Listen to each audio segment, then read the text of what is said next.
সাগৰ সংকাশিতু যদু বিৰজত একেতিলে চন্ন ভৈল কালৰ হাতত সমৰত যম সম সবে ধনুৰ ধৰ প্ৰতাপে আদিত্য দুটি ভোগে পুৰণ দৰ শুনা সভাসদ সবে কেশৱৰ কথা দেখিও কেন যদু বংশৰ অৱস্থা আৰু ইটো বিষত ক্ষতয়ে ৰাখ দিনে দিনে যায় আয়ু মৃত্যু চাপে পাশ তেজিও ধন জন জীৱনৰ গৰ্ব কালে পাইলে একেতিলে হৰিবে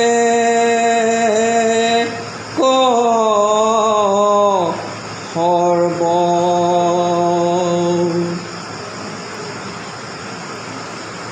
এজন এজন যদুবীৰ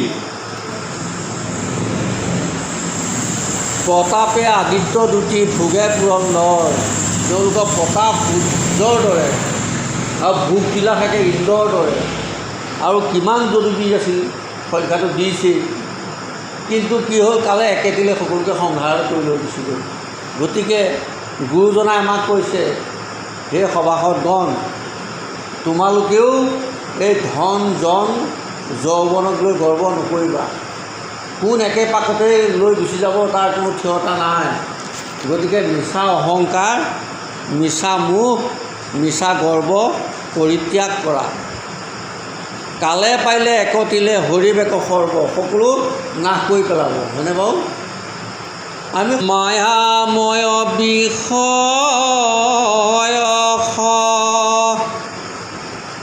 নেকেহু চন্ন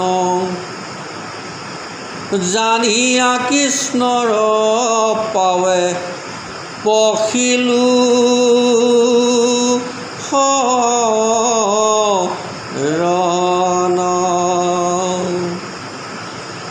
কৃষ্ণে সে পৰম বন্ধু কৃষ্ণে সেই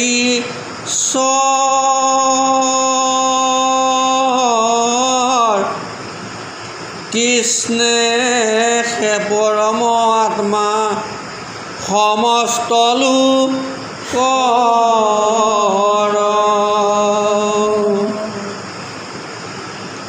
কৃষ্ণে সে মুকুতি দাতা কৃষ্ণে ইষ্ট দেৱ জানি দিহ ভকতি কৃষ্ণক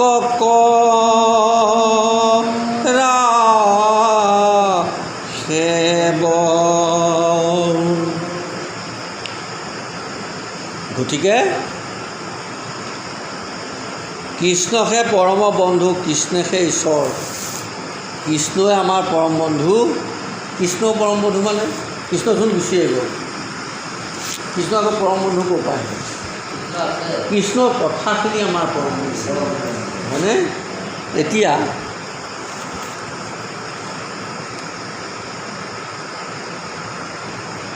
কৃষ্ণক সুধিছে যে তুমিতো কুৰুক্ষেত্ৰ যুদ্ধ নকৰিলা নহয়, তুমি কৰোৱালাহে। বোলে হয় মই কৰোৱালোঁ। তুমি কিহেৰে কৰোৱালা?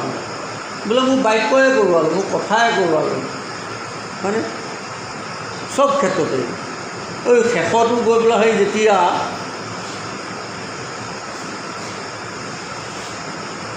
এইটো নাম আছিল অশ্বস্থমাই যেতিয়া পাণ্ডৱৰ 5 পুত্ৰকটো মাথা কাটি লৈ গৈছিল, হয়নে? তেতিয়াতো আনকি দুৰ্যোধনেও তোক ধিক্কাৰ দিছিল যে তুমি কি কৰিলা, তুমি খচ মাৰি পেলালা, কঠীয়া মাৰি পেলালা, কৰিব নালাগে, আমিতো মৰিলোঁৱেই, কঠীয়াকেইটা কিয় মাৰিলা বাৰু যি হওক। তেতিয়া অৰ্জুনে প্ৰতিজ্ঞা কৰিছিল যে তাক নেমাৰালৈকেই মই ঘৰলৈ ফিৰি নাযাওঁ, তোমাৰ চকুমানি মই মুচি নিদিম। যেতিয়া মানে অশ্বস্থমাক মাৰিবলৈ খেদি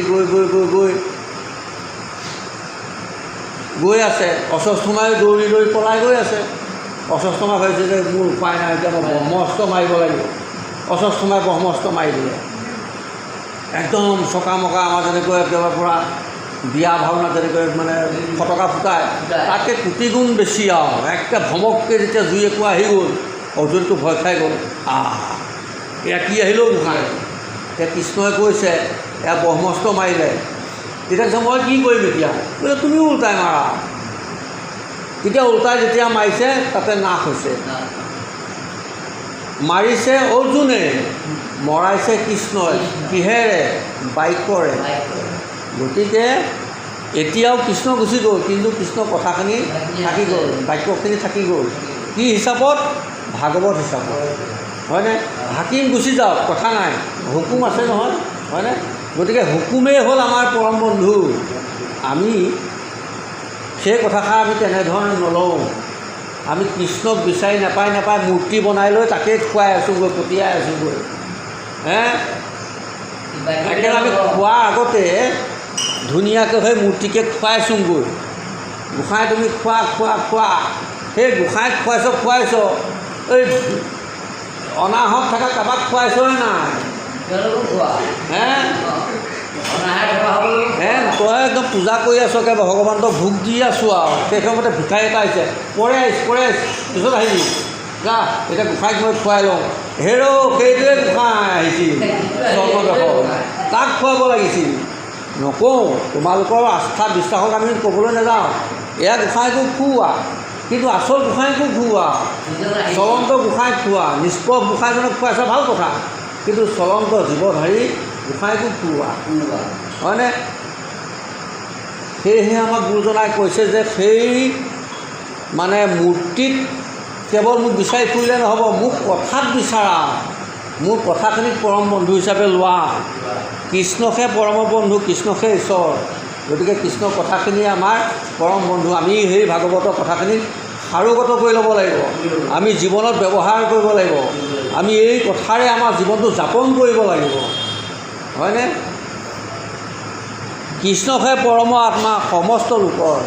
গতিকে কৈ দিছে কৃষ্ণই সমস্ত লোকৰ আত্মা। গতিকে সেই ভোকাটোক ভাতকেইটা দিয়াটোহে বেছি যুক্তি। মূৰ্তিত কটিয়াই থকাতকৈ এই ভোকাটোক ভাত দিয়াটোহে বেছি যুক্তি। আমি যদি বাস্তৱবাদী নহওঁ, যুক্তিবাদী নহওঁ, আমি ধৰ্মৰ নামত এনেই টকা পইচা খৰচ কৰা হ'ব, এনেই সময় নষ্ট কৰা হ'ব, একো কামত নাহিব, উলা হ'ব। গতিকে আমি তেনেধৰণে বুজিব লাগিব। কৃষ্ণকহে মুক্তিদাতা, কৃষ্ণকহে ইষ্টদেৱ। সেই কৃষ্ণটো গুচিয়ে গ'ল। এতিয়া কৃষ্ণ কথাখিনিয়ে আমাৰ মুক্তিদাতা। এই কথাখিনিৰ মাজেৰে যদি আমি চলিব পাৰোঁ, এই কথাখিনি আমাৰ মুকুতি দিব। এই মৰাৰ পিছত মুকুতিটো দূৰৰে কথা, আমি জীয়াই থাকোঁতে মুকুতি পাম। কেনেকৈ পাম আমি জীয়াই থাকোঁতে মুকুতি? আমাৰ ভকতি গৈ যেতিয়া দৃঢ় ভকতিত পৰিণত হ'ব, দৃঢ় ভকতিৰ পৰা যেতিয়া আমি সুদৃঢ় ভকতিত পৰিণত হ'ব, আৰু সুদৃঢ় ভকতি কেনেকৈ হয় কালি কোৱা পৰিছে যে এক ভাগৱতকে সাৰোগত কৰিব লাগিব, হয়নে? এক কৃষ্ণকে সাৰোগত কৰিব লাগিব, তেতিয়াহে দৃঢ়তাটো আহিব। আজি বোলে ভাগৱতকে সাৰোগত কৰিছোঁ, কাইলৈ বোলে আমুক পুৰাণৰ সাৰোগত কৰোঁ, পৰহিলৈ বোলে আমুক পুৰাণৰ সাৰগত কৰোঁ, কাইলৈ বোলে আমুক দেৱতাক কৰোঁ, কাইলৈ বোলে তামুক দেৱতাক কৰোঁ, কাইলৈ বোলে চব ভগৱান একেই দে। দৃঢ় বিশ্বাস অহাৰ পিছতহে আমাৰ জ্ঞান আহিব। কি জ্ঞান আহিব? বৈষ্ণৱী জ্ঞান আহিব। আমাৰ জ্ঞান আহিব যে একম ব্ৰহ্মং দ্বিতীয়ং নাস্তি, এক ব্ৰহ্ম ব্যতিৰেকে পৃথিৱীত আৰু একো নাই, হয়নে? আৰু বেছি বহলাকৈ ক'বলৈ মই চেষ্টা কৰা নাই। আৰু সেই জ্ঞান অহাৰ পিছতেই আমাৰ পৰম বৈৰাগ্য আহিব। উদ্ধৱ যেনেকৈ আহিছিল, সেই পৰম বৈৰাগ্য অহাৰ পিছত আৰু আমি জীৱনতে মুকুতি হৈ যাওঁ। আকৌ মৰাণন্তে, মৰাৰ পিছত মুকুতিটো দূৰৰে কথা, আমি জীয়াই থাকোঁতে মুকুতি পাম। কেনেকৈ পাম? কেতিয়া পাম? আমি যেতিয়া পৰম বৈৰাগী হৈ যাম, পৰম সন্যাসী হৈ যাম। এই ব্যৱস্থাটো কিবা সাধু কথাৰ ব্যৱস্থা নহয়, ভেলেকিবাদীৰ কথা নহয়, হয়নে? ই হ'ল আমি নিজে ইয়াক আয়ত্ব কৰি জীৱনত ব্যৱহাৰ কৰিব পেলাই আমি জীয়াই থকা আগতে পাই যাম। নিজে কৈ যাম যে মই মুক্ত, মোক আজি কোনেও হিলাব নোৱাৰে, কোনেও সুকেও নোৱাৰে, কোনে মোহেও নোৱাৰে, কোনো মানেও নোৱাৰে, কোনো অপমানেও নোৱাৰে, হয়নে? কোনো আসক্তিও নাই, বিৰক্তিও নাই, মোহো নাই, দেখো নাই, এইটোক দেখিব মন নাযায় সেইটো ভাবো নাই, ইয়াক দেখিলে মই একে চাই থাকোঁ লাগে সেইটো ভাবো নাই। নিষ্পভ, একদম নিথৰ স্থিতপ্ৰজ্ঞ এটা অৱস্থা পাব।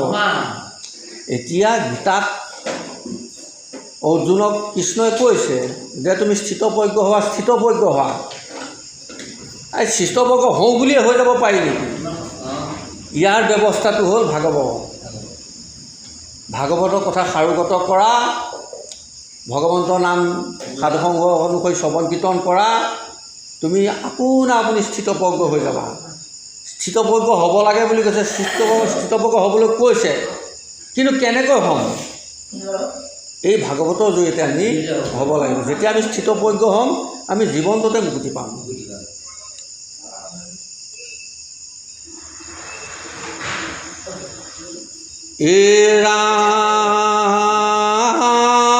ৰাম কৃষ্ণকে মুকুতি দাতা, কৃষ্ণে ইষ্ট দেৱ, জানি দিহ ভকতি কৃষ্ণক কৰা সেৱ। পুত্ৰ ভাজা সবে ঐ মৃতক জনক, মৰিলেও পাৱৈ লাগ বান্ধৱ কৃষ্ণক। মৰাৰ পিছত ৰাম হেন বন্ধু কৃষ্ণ আছা, হিয়াত খাত মৰৈ তাংক নভজিছি, তনি যাত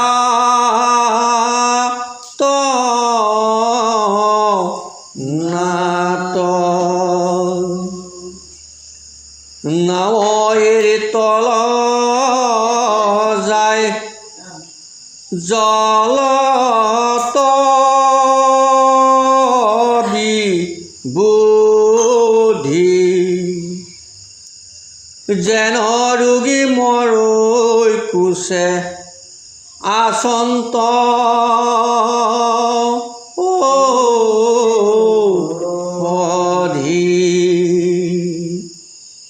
হৃদয়, সমস্ত হৃদয়তে ভগৱন্ত আছে, তথাপিও আমি যাতনাত ছটফটাই মৰিব লগা হৈছে। কাষতে ঔষধ আছে, তথাপিও আমি ৰোগীয়ে তাক বিচাৰি নাপাওঁ, হয়নে? বাহিৰত বিচাৰি ফুৰোঁ। আজি বোলে মই গা নুধুলোঁ, ঈশ্বৰৰ নাম লোৱাই নহ'ল। নাম মানে তুমি গোঁসাই ঘৰলৈ গ'লেহে লোৱা, হৃদয়তে নোলোৱা। খোৱাৰ পৰা উঠোতে পিছতে জাগ্ৰত হ'লেও যে বুলি কৃষ্ণ বুলি কোৱাই আৰু কি দেৰি কৰি আছা? হয় নহয় কথাটো? আকৌ গা পা ধুই ধূপ ধূনা লগাইকে গোঁসাই ঘৰত কৃষ্ণ কৰিলেহে কোৱা। হৃদয়তে লৈ থাকিব পাৰি নহয়, হৃদয় চোৱা কোনেও কৰিব নোৱাৰে। হয়নে বাৰু? হৃদয়ক চোৱা কৰিব পৰা বস্তুকেইটা হ'ল কি? আমাৰ ৰাগ দেশ, ঈৰ্ষা, অসূয়া, অহংকাৰ, তিৰস্কাৰ, লোভ, মোহ, কাম, ক্ৰোধ, মদগৰ্ব, মাচুৰ্য, এইবিলাক ভাৱেহে আমাৰ হৃদয়খন চোৱা কৰিব পাৰে। এইবিলাকক যদি আমি আঁতৰাই থ'ব পাৰোঁ, আঁতৰাই আমি এনেই থ'ব নোৱাৰোঁ। এতিয়া এইটো গিলাচত, এই গিলাচত পানী ভৰাই থৈছোঁ কাৰণে আৰু বেলেগ নভৰে, হয়নে কথাটো? পানীখিনি আঁতৰাই দিলে ইয়াত বায়ু ভৰি যাব। তেনেকৈ আমি হৃদয়খনত যদি নাম ভৰাই ৰাখোঁ, বেলেগ নোসোমায়। হাতত অমৃত এৰি বিষ পান, হিয়াত কৃষ্ণ তেজী ভজৈ দেৱ আন। গীতা ভাগৱত এইটো শাস্ত্ৰৰ সন্মতি, জানি নকৰিবা সংশয়